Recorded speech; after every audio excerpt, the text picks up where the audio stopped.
हाँ दोस्तों, आज हम लोग पढ़ेंगे संधि के बारे में। संधि मतलब दो चीज़ों का टुकड़ा। संधि मतलब क्या होता है? जोड़। जोड़ क्या? कोई भी दो चीज़ें हों उनका जोड़ कैसे होगा या तोड़ के कैसे जोड़ेंगे, वो इनसे क्या कहते हैं? संधि कहते हैं।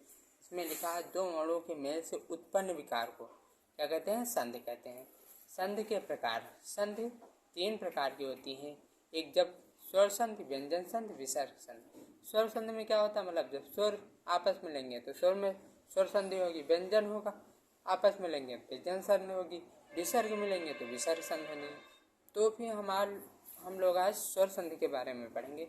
स्वर संधि को मतलब हम लोग अपने हिसाब से बांट लेते हैं। जैसे कि कोई भी चीज़ हो, अपने सरल चीज़ के लिए कोई भी विभाजन हुआ हो, उसे सरलता से पढ़ने के लिए हम लोग अपने सुविधा के लिए उसे कई पार्टों में बांटते हैं।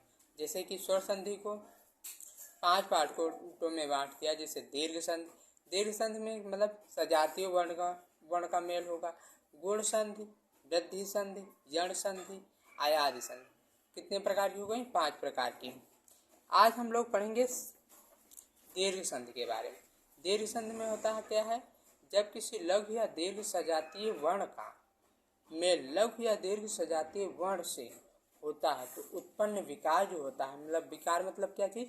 परिवर्तन, दीर्घ होता है। जिस पर जैसे कि छोटा आ बड़ा मिलेगा तो बनेगा क्या? बड़ा। छोटी बड़ी मिलेगा तो क्या बनेगा? बड़ी। छोटा ऊ बड़ा ऊ मिलेगा तो क्या बनेगा? बड़ा ऊ।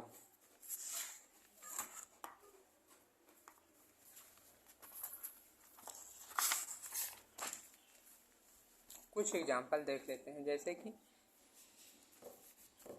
देवालय,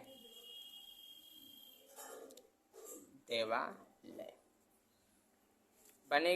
वास्तव में संधि करते, जब संधि विच्छेद हम लोग करते हैं तो उसे तोड़ते हैं। तोड़ते किस प्रकार से? सार्थक अर्थ। मतलब सार्थक अर्थ का मतलब कोई भी चीज़ हो जिसका कोई अर्थ निकले। अगर तो किसी भी शब्द को दो भागों में अगर हम लोग तोड़ते हैं तो उसका कोई शाब्दिक अर्थ, कोई सार्थक अर्थ निकलना आवश्यक है, नहीं तो हम मतलब संधि विच्छेद गलत हो जाएगा। जैसे कि दिवालों को किस प्रकार से तोड़ सकते हैं?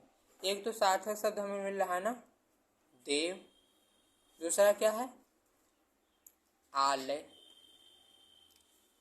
अच्छा एक चीज़ बताओ, अगर आलय लिख दी जाए तो गलत हो जाएगा नहीं? आलय सार्थक शब्द है नहीं, है ना? उसी प्रकार से तो बना मतलब तोड़े किस प्रकार से?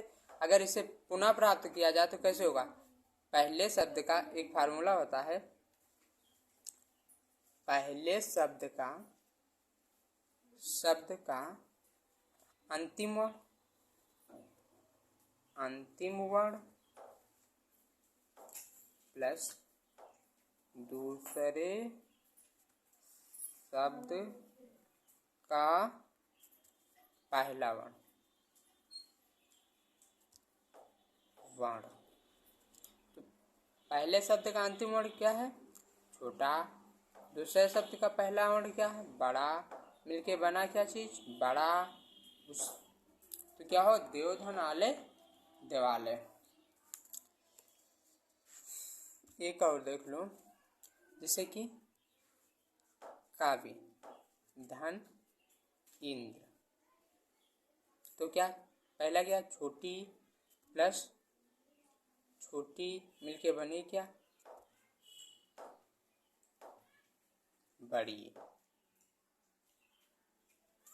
छोटी है बनी क्या? बड़ी। तो क्या हुआ? कविंद्र।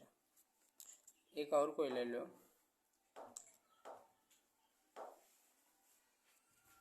सच्ची धन इंद्र। क्या होगा? सचिंद्र। इसमें क्या हुआ? बड़ी प्लस छोटी मिलके क्या बनी? बड़ी। ओके।